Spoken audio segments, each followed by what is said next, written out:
Olá pessoal, tudo bem? Aqui é o professor Baroni. Mais uma vez quero lembrar vocês de curtirem o vídeo, compartilhar com os amigos, se inscreverem no canal e todo o conteúdo disponível aqui que a Suno disponibilizou para vocês. Bom, o Marcos Correia gravou um vídeo sobre VILG11, o 20 Logística. Então vale conferir um conteúdo muito interessante, muito rico. Então vai lá, Marcos Correia, VILG11.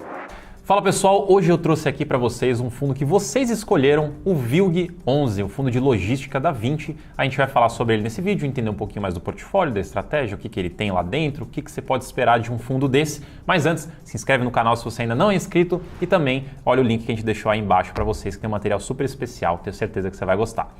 Vamos lá, a gente vai falar sobre o VILG11, VILG11. Ele é o fundo, eu trouxe aqui para vocês alguns dados básicos, como sempre, alguns dados técnicos para a gente entender um pouquinho mais, dar um contexto sobre o fundo antes da gente entrar no portfólio. Ele é do setor de logística, galpões logísticos, ele é gerido pela 20, ele é administrado pela BRL e ele tem ali mais ou menos 3 anos de vida. Ele é de gestão ativa, ele tem uma taxa de administração que conforme o patrimônio do fundo cresce, a taxa proporcionalmente abaixa, então até 500 milhões ele cobra 0,95 ao ano, depois de 500 milhões a 1 bilhão é 0,85, passou de 1 bilhão é 0,75% ao ano. Taxa de performance é 20% da soma dos rendimentos efetivamente distribuídos no período que excederem a rentabilidade do IPCA mais 6%. Então uma taxa um pouquinho diferente do que a gente está acostumado normalmente.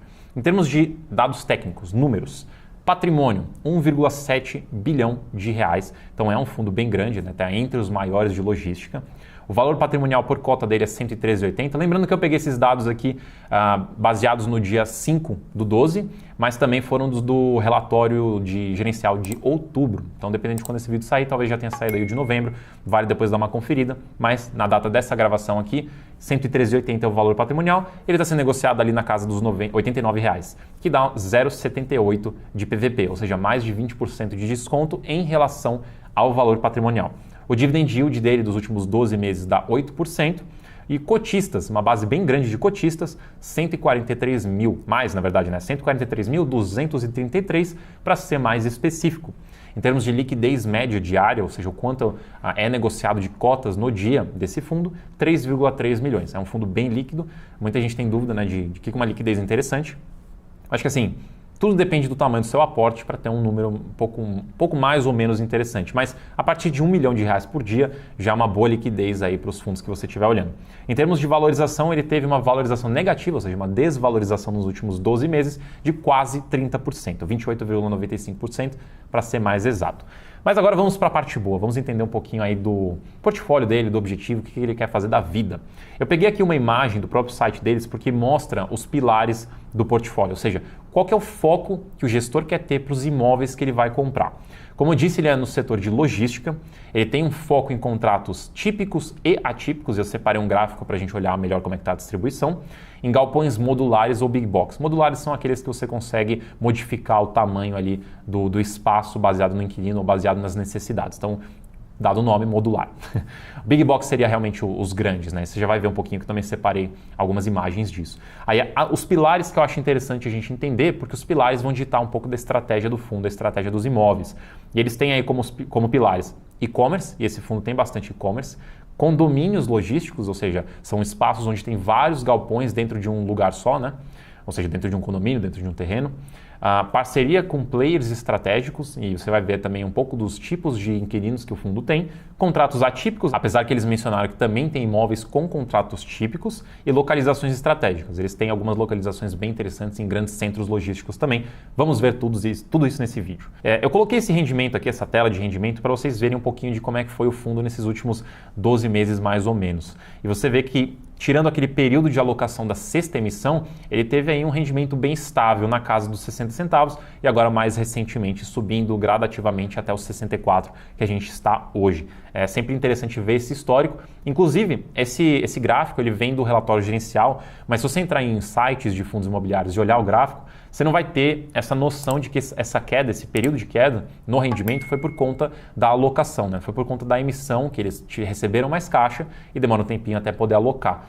Então é sempre interessante quando você vê umas distorções assim em histórico, você entender o que aconteceu e no caso você vê, e nesse caso específico ainda tem no próprio relatório gerencial, que foi por conta de uma emissão, mas depois ele retomou os rendimentos, inclusive aumentou depois. Mas olhando um pouco mais aqui, uma coisa que não são todos os fundos que fazem, e tem até algumas pessoas que gostam e outras que não gostam disso, eles divulgam aí um guideline. O que é um guideline? É uma noção, uma estimativa de o quanto de rendimento ele deve distribuir nos próximos meses. E ele colocou aqui que para novembro e dezembro deve ficar entre 65 centavos o máximo e 62 centavos o mínimo.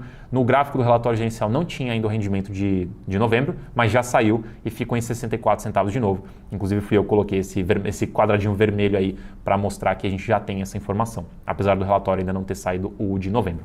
Esse gráfico é só meramente uma curiosidade para a gente ver como é que foi a rentabilidade bruta do fundo, então a gente consegue ver um pouquinho como que ele compara com o IFIX, com o CDI, com o IBOV ao longo dos anos de vida dele, né, todos os anos de vida dele. Esse também é do relatório gerencial e você vê que ele praticamente bateu todos os índices durante o período. Obrigações, esse é um tema levemente polêmico, as pessoas gostam de falar sobre obrigações, alavancagem, dívidas. Então, olhando apenas os CRIs que ele tem no portfólio em termos de alavancagem, o fundo teria aí uma proporção de um pouco menos de 4% de alavancagem, que é um número baixo, um número tranquilo. Se a gente considerar também as obrigações que ele tem de aquisição de imóveis, o quanto que ele tem para pagar ainda, então isso subiria para 9% mais ou menos, 9,1% de alavancagem. Porque assim, a alavancagem com CRI é alavancagem, pronto, todo mundo concorda, super tranquilo. A aquisição de imóveis, quando ela é feita de uma forma parcelada, apesar de o fundo poder ter ou não caixa no fundo, eu gosto de considerar como uma alavancagem, porque é uma obrigação, é uma dívida, é uma conta que ele vai ter que pagar, logo eu considero isso como alavancagem. Porém, no caso do VILG, se você olhar, ele tem um pouco mais de 85 milhões de caixa. Isso quer dizer, olhando no próprio gráfico aqui na tabela que a gente pegou do relatório gerencial, que ele já tem caixa disponível para pagar quase todas as parcelas de aquisições de imóveis. Se você olhar ali, tem um pouquinho mais de 100 milhões para pagar, um até o vencimento ali em dezembro de 2021, ou seja, esse mês mesmo, e o outro maio de 2022, tem um tempinho a mais. Então ele tem dinheiro para pagar quase toda essa parte, mas ainda falta um pouco. Então eu gosto de considerar tudo como alavancagem, apesar dele ter caixa, para a gente ter uma noção de quanto que ele tem de coisas a pagar daqui para frente. Mas no caso do relatório gerencial tem essa tabela super fácil para você acompanhar também. Um, através de CRI e dois, através de compras aí a prazo. Passando para a receita média de aluguel. E, inclusive eu queria deixar um elogio aqui para os relatórios da Vinci. Eles colocam muitos gráficos que são bastante interessantes para a gente entender um pouco do cenário ao redor dos imóveis e ao redor do fundo como um todo. Então a gente vê que a receita média do aluguel está muito em linha com o mercado. Isso pode ser bom, isso pode ser ruim, dependendo da análise que for feita, mas você vê que está tudo muito bem em linha, não tem nenhum contrato muito distorcido nem para baixo nem para cima. Passando para a taxa de ocupação média, você vê que comparando com o mercado, o VILG se mantém muito mais alocado, né, muito mais com uma ocupação quase 100%. Agora atingiu 100%, mas praticamente o tempo inteiro com 100%, enquanto o mercado, aí onde ele está inserido, está ali na casa dos 85%, 87%. E agora esse gráfico ele mostra um pouco da inadimplência. Você vê que ele teve inadimplência, inclusive, o que é inadimplência negativa? Né? Quando você tem uma taxa positiva de inadimplência, quer dizer que você tem alguém que não está te pagando. E quando essa taxa vai para o negativo, quer dizer que você está recebendo a mais do que o que você deveria receber. Você está recebendo mais de 100% da receita prevista, que é alguém que provavelmente deixou de pagar antes e está pagando aquilo lá hoje. Então, no total, você está recebendo mais da receita recorrente, por isso que tem uma inadimplência negativa.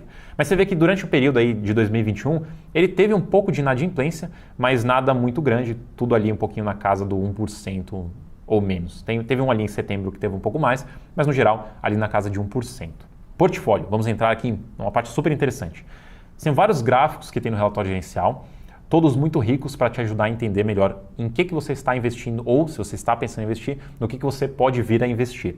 Então ele tem muitos locatários, 52 para ser mais preciso, e os maiores ficam com Tokstok, aí tem grupo Magazine Luiza, grande locatário também, Ambev, L'Oréal, Privalia. E daí depois também a gente pode olhar um pouco mais dos setores em que ele está inserido. Então você tem bastante de e-commerce, eu falei lá no começo do vídeo que era um pilar dos investimentos, e-commerce, quase 40% aí do portfólio está nesse setor. Tem bastante de transporte e logística também, quase 30%, e daí proporções menores em alimentos, bebidas, fumo, cosmético, eletrônica, saúde e outros, né? Então você vê que o forte mesmo desse portfólio é em e-commerce e também em transporte e logística, aí passando de 60% do portfólio. Em termos de contrato, lá no começo a gente tinha o pilar de contrato atípico, na proposta eles focam em atípico e típico, e você vê hoje que ele é um portfólio quase que totalmente típico, quase 80%, e o restante atípico.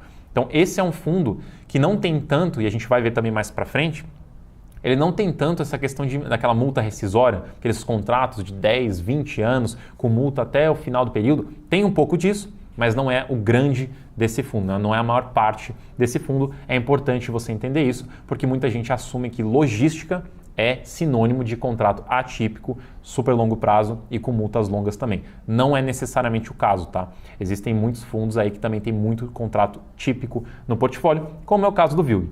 Em questão só para a gente ter uma noção de regiões, né? Você vê que ele está bastante em Minas Gerais, São Paulo e daí umas outras regiões aí, mas as duas principais são Minas Gerais e São Paulo. Os contratos, vamos olhar um pouquinho mais os contratos, que é interessante. Mês de renovação e os índices de ajuste. Você vê que ele tem bastante contrato em IGPM, bastante contrato em IPCA, mais em IPCA, né, mais de 60%. E a grande parte das renovações, elas são feitas em janeiro, em abril.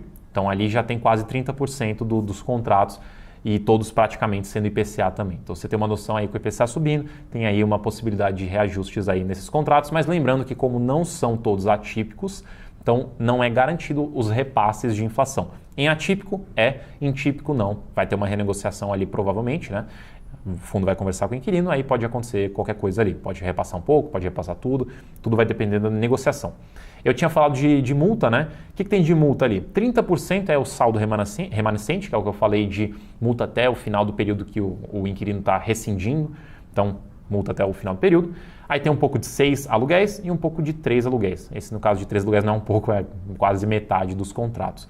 E também aviso prévio, também só para ter uma noção, tem a maioria em 6 meses de aviso prévio, alguns de 3 a 5 e um pouquinho ali em 3 meses. Os imóveis do fundo são bastantes, então é interessante a gente saber que o portfólio é diversificado. São 15 imóveis, são 6 estados do país, são mais de 550 mil metros quadrados de ABL e tem 61 locatários diversos. E essa parte aqui é só para vocês terem uma noção do tipo de imóvel que a gente tem dentro do fundo. Algumas fotos eu peguei todas essas aqui do site lá do fundo, então é só para vocês verem a proporção dos imóveis. Então você vê que são realmente imóveis big box, são imóveis grandes, terrenos enormes, tem alguns que são condomínios, tem alguns que tem 2, 3 galpões, então é interessante para você conhecer um pouco mais do portfólio. Lembra que fundos de logística não são todos iguais, você tem que entender estratégia e perfil, e com essas informações que eu estou te passando, você consegue entender um pouquinho melhor dos dois no VILG. Isso aqui, tudo que eu passei para vocês, eu espero que tenha ajudado para vocês entenderem bem a estratégia, entender bem o propósito, a gestão que eles querem fazer com o fundo.